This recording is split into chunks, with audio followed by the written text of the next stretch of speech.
বিধ্বংসী অগ্নিকাণ্ডে ভস্মীভূত অসহায় এক দিনমজুরের বাসগৃহ।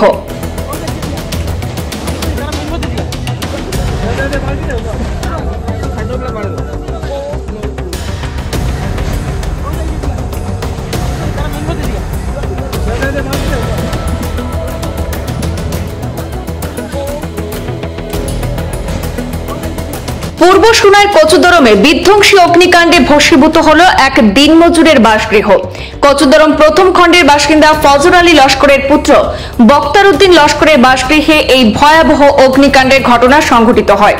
কিছু বুঝে ওঠার আগেই আগুনে লেলিহান শিখা গ্রাস করে নেয় সম্পূর্ণ বাসগৃহ। অগ্নিকাণ্ডে ঘরে থাকা রন্ধন গ্যাসের সিলিন্ডার বিস্ফোরণ ঘটে, ফলে আগুন আরো তীব্র হয়ে ওঠে এবং বিকট শব্দে কেঁপে ওঠে গোটা এলাকা। খবর ছড়িয়ে পড়তেই পাড়া প্রতিবেশী সহ এলাকার বেশ কিছু জনগণ সাহায্যের জন্য এগিয়ে আসেন। জল, বালি ইত্যাদি দিয়ে আগুন নেভানোর চেষ্টা করেও ব্যর্থ হন। এদিকে খবর দেওয়া হয় অগ্নি নির্বাপক বাহিনীকে। অগ্নি নির্বাপক বাহিনীর দমকল ইঞ্জিন পৌঁছানোর আগেই খুব কম সময়ের মধ্যে সম্পূর্ণ পুড়ে ছাই হয়ে যায় পুরো বাসগৃহ।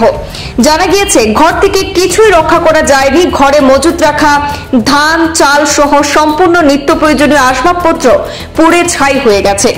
বিদ্যুতের শর্ট সার্কিট থেকে অগ্নিসংযোগ হয়েছে বলে ধারণা করা হচ্ছে। সর্বস্ব হারিয়ে খোলা আকাশের নিচে অসহায় হয়ে পড়েছেন দিনমজুর বক্তার উদ্দিনের পরিবার। এলাকার বেশ কিছু জনগণ বক্তার উদ্দিনকে অতি সত্বর আর্থিক সাহায্য প্রদানের জন্য কাছাড়ের জেলা শাসকের দৃষ্টি আকর্ষণ করেছেন।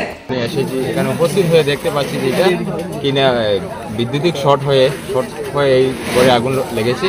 তো আজকে যে এই পরিবারে আগুন লেগেছে অত্যন্ত দুঃখজনক। এই পরিবারের একটি জিনিসও বাঁচানো সম্ভব হয়নি। পুরা ঘর জ্বলে, এই ঘরটি জ্বলে পুরা শেষ হয়ে গিয়েছে। তাই আমি আপনার সোশ্যাল মিডিয়ার মাধ্যমে কাছাড় জেলা শাসক, আমার সোনাই সার্কেল অফিসারের দৃষ্টি আকর্ষণ করে বলছি যে এই পরিবারের প্রতি ওনাদের সহানুভূতি করার জন্য।